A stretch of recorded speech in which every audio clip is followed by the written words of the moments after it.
Dylan, you got a lot of help on your record-breaking touchdown there. What was it like in the middle of all that humanity as you were getting pushed 5 yards in the end zone? Yeah, I ain't gonna lie. I'm surprised they ain't blow the whistle, but nah, that meant a lot to me though. I'm a cherish that play forever because I think my teammates wanted me to get that like as much or probably even more than I did, and like even got Nico and he came in and pushed people, So like that just shows like the brotherhood we got and how much we want each other to succeed. Eric and then West. Josh over here. Can you walk us through your strip sack? It was obviously a huge turning point in the game, the 11 points. Uh, just use my speed, man. Just preparation. Just had me in the right position at the right time, and I seen the ball. I just went for the ball. That's pretty much it, man. We've been working. West. Well, Dylan, on that touchdown, when you're kind of spinning around and all that humanity around you, and do you have any concept of how close you are to the end zone there because you're trying to protect the ball and looking around, or trying to go which way's forward? It's just I keep my feet driving and especially when I feel my teammates helping me. I don't know how close I was, but I was like, I'm gonna keep going until they blow the whistle, and that's what my teammates did too. So I mean, yeah. John in the back. Dylan, as a senior at touchdown, you had 22 touchdowns. How much harder is it to get to 19 in the SEC as opposed to 22 in Louisiana? It just on the body, it's just it's harder, In high school, it's simple. I could play a game and wake up on Saturday and be fine, but it's a blessing for sure, and I take none of it for granted. But you definitely feel the wear and tear more in college than high school. David and then Paige. It was an active night for the tight ends. What led to that? Yeah, definitely just play call. Seeing weaknesses in the defense, and the coaches saw that tight ends were going to have a really big opportunity, and they put us in places and positions to be successful, and we just went out there and played ball. Dylan, how much has it set in for you maybe that you are now the school leader in single season touchdowns, you're breaking the nearly 100-year-old record. How much of that has set in? I think it hit me kind of, in a touchdown when it happened. Like I said, it's a blessing, and like to break that record, and like Gene and his family, who've held that record for so long, like it's a huge shout out to them too, because I'm just blessed to be able to break that record. But now it's just like, how far can I push the needle? How far can we go as an offense? It's not over. I'm glad I accomplished that. Now it's time to, keep putting more stats up there and keep being dominant. Adam and then Jimmy. Dylan, some teams that don't play their absolute best like this lose these type of games in November. Is there a sense of satisfaction that you guys won and didn't play your best, or is it some frustration that you should have played better? I don't think it's satisfaction. I think, and you never take a win for granted, So I mean, you definitely appreciate the fight and strain from everybody because football's not gonna be perfect, and rivalry games like this are always kind of gonna be exactly what that is, a rivalry. But you take a step back, we wake up tomorrow and we watch film, like this game is very close to being like 40, 50 points at least from the offense side of the ball. So at some point in time we got to flip the switch and all of us included just stop making little mistakes that hurt us. Jimmy. Coach Heupel said that Nico is a young quarterback who gets better with every snap. Do you see that? Yeah, I think a lot of people could see that today. He was very calm. A lot of his throws were, he's making his reads. I think if you pay attention to his feet, he was kind of calm with his feet more than he's been. But, just a level of composure, you see from him in practice, the way he practices. He's just been taking attention to detail every game and getting better week by week. Patrick and then Vince.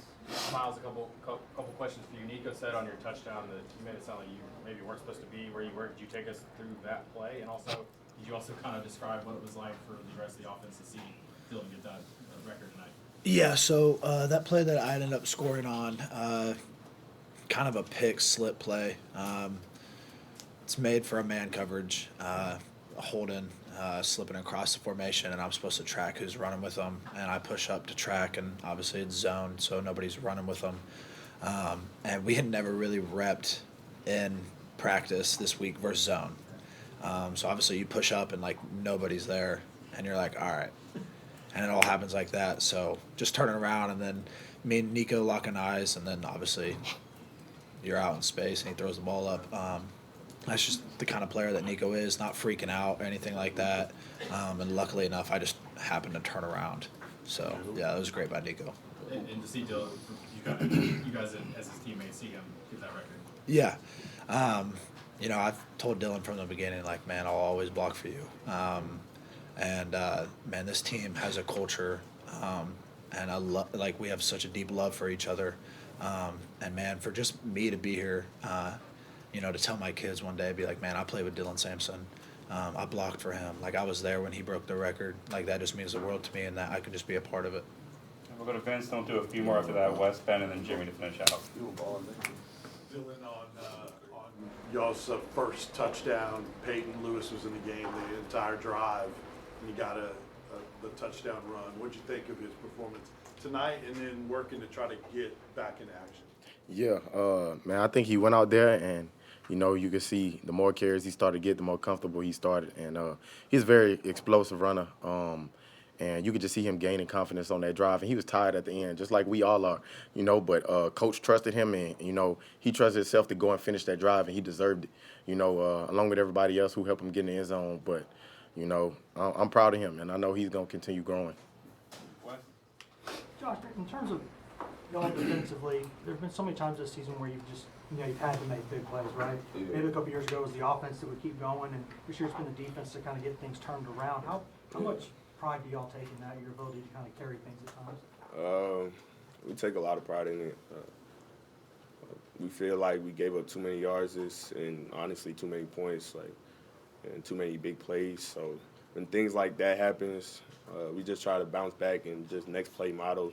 Coach Banks draws it up for us every play, man. So he has us in the right position. So it really sucks that we gave up the amount of yards and touchdowns that we did, but then we just got to learn from what our mistakes and what we did on the field. And we just got to get in that film room and apply it to our next game.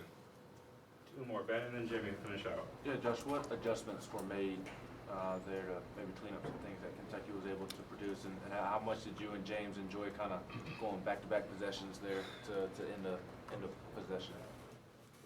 For adjustments, I say it's really like they're a run-heavy team, and a lot of times we were like out of position. Just if the back was near us, like we should have been tighter, and we weren't. So like on just little things like that, like when we finally made them adjustments, because we really prepared and planned for this the whole week, and I guess you could say we came out slow or whatever, but like once we prepared and once we adjusted the little things, including like on the D-line, we were able to just get knocked back and get tackles for loss. Shout out Big O, shout out Bryson Easton, Jackson Moore, shout out everybody, man, because everybody in the interior was really just making mayhem just happen. And seeing me and James, man, that's my brother. So seeing him get a sack after I got a sack, it just love, man. It got me right, and I really was excited to make another one. So just seeing that is really exciting, man. I got much love and respect for bro, so I'm glad he got that, because after that was a 3-and-out, right? Yeah, so we was rolling. We was rolling, man. So, like, I'm glad he got that. Offense was doing their thing, so, yeah. Dylan, were you angry after your fumble, and does that make you run even harder if that's possible? Yeah, I mean, angry isn't kind of the word. It's just like, you know, kind of frustrated with myself because, you know, like I pride myself, like I take care of the ball, like that's not in my nature, you know, and then kind of to do that like back-to-back weeks, like that can't fly, like going forward, every possession counts, you know, regardless, like there's no excuse for it. I need to do a better job, like taking care of it, but it never upsets me to the point where it affects my game. The only thing it makes me want to do is just get out there quicker, you know. So, you know, some people might think I'm frustrated or like I can't move on. Like, I mean, I moved on. I'm just ready to like get to the next play and get things going.